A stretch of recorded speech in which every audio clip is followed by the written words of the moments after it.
History यानी कि इतिहास एक ग्रीक वर्ड हिस्टोरिया से बना है, जिसका मीनिंग है इंक्वायरी, इन्वेस्टिगेशन या past knowledge.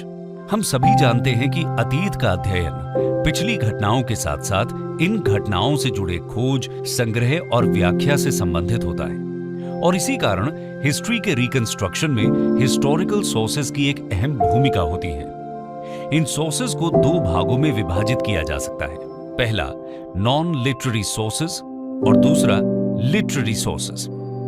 Non literary sources में कॉइन्स, इंस्क्रिप्शंस, मॉन्यूमेंट्स और आर्कियोलॉजिकल रिमेन्स शामिल होते हैं। हिस्टोरियंस के अनुसार पास्ट की स्टडी को प्री हिस्ट्री, प्रोटो हिस्ट्री और हिस्ट्री में विभाजित किया गया है।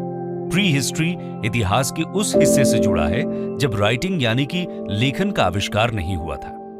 इस दौर का उपलब्ध ज्ञान कुछ आर्कियोलॉजिकल एविडेंसेस पर आधारित है, जैसे कि उस समय की पॉटरी, आर्टिफैक्ट्स, स्टोन टूल्स और मेटल इंप्लीमेंट्स जो कई प्री हिस्टोरिक साइट से प्राप्त हुए हैं। वहीं दूसरी तरफ आर्कियोलॉजिकल सोर्सेज के साथ साथ रिटन एविडेंस का युग हिस्ट्री का निर्माण करता है। इसके अलावा प्री हिस्ट्री और हिस्ट्री के बीच के दौर को प्रोटो हिस्ट्री के रूप में जाना जाता है। ये उस टाइम पीरियड को इंडिकेट करता है जिसके रिटन रिकॉर्ड्स तो अवेलेबल हैं, लेकिन उनकी स्क्रिप्ट डिसाइफर न होने के कारण हिस्टोरियंस उस इंफॉर्मेशन को डिकोड नहीं कर पाए हैं।